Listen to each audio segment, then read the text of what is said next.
We are back now with other news making headlines around the nation this hour. The House has now passed the $1.9 trillion COVID relief bill, a legislative victory for President Biden and a lifeline for those suffering from the economic effects of the COVID-19 pandemic.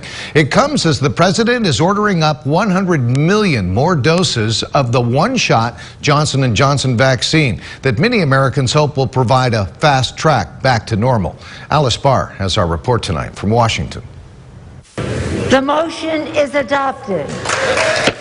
Help is on the way to small businesses, schools, and individual Americans as the House approves a massive $1.9 trillion COVID relief package, handing President Biden his first major policy achievement on his 50th day in office. This is the most consequential legislation that many of us will ever be a party to.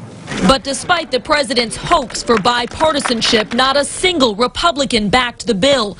They're branding it a costly liberal grab bag that goes beyond COVID. Of left-wing priorities that predate the pandemic and do not meet the needs of the American families. President Biden has promised to sign the bill right away, triggering the release of $1,400 stimulus checks for most Americans, along with child tax credits, extended unemployment, and billions for state and local governments and vaccines. It comes as the president announces plans to buy an additional 100 million doses of the Johnson & Johnson vaccine, giving the country more than enough supply to vaccinate every American. The White House COVID response coordinator explaining why.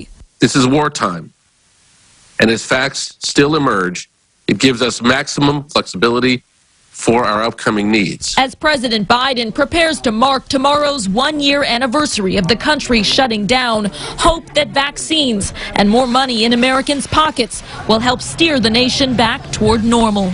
In Washington, Alice Barr, NBC News. And locally tonight, there is mixed reaction to the latest stimulus package. 17's Eitan Wallace spoke with some folks around the Golden Empire about what they'll do with the money. Plus, he also has reaction tonight from our two Congress members. Eitan? And Tammy, good evening. Congressman Kevin McCarthy and David Valadao were among all House Republicans to come out against this legislation. But as you just heard, the House passed the bill down party lines, and the president intends to sign it into law. And that means tens of thousands of people in Kern County soon will receive a check. What would you do with $1,400? What would you do if you got a check for $1,400? That is the question more than 100,000 people in Kern County will need to consider after Congress passed the latest COVID relief stimulus package termed the American Rescue Plan. Part of the plan, stimulus checks worth $1,400 for every American adult making less than $80,000 per year.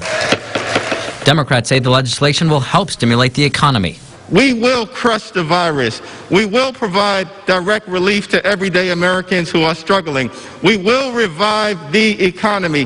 But Republicans, including House Minority Leader Kevin McCarthy, argue the $1.9 trillion plan is too costly and does not focus enough on COVID-related matters. It represents a missed opportunity for Congress to focus on the real needs of the American people.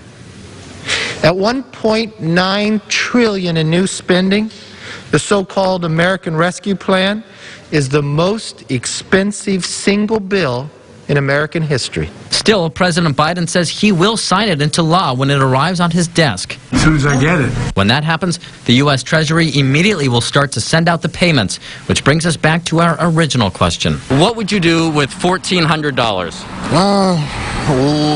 What I would do with $1,400, honestly, I will invest it in the stock market right now. I would give it to the homeless. Yes, the people who really need it. You know, if you have income, you know what I'm saying, and you're able to at least pay your rent and your PG&E, give it to someone who needs it and who's not able to do that.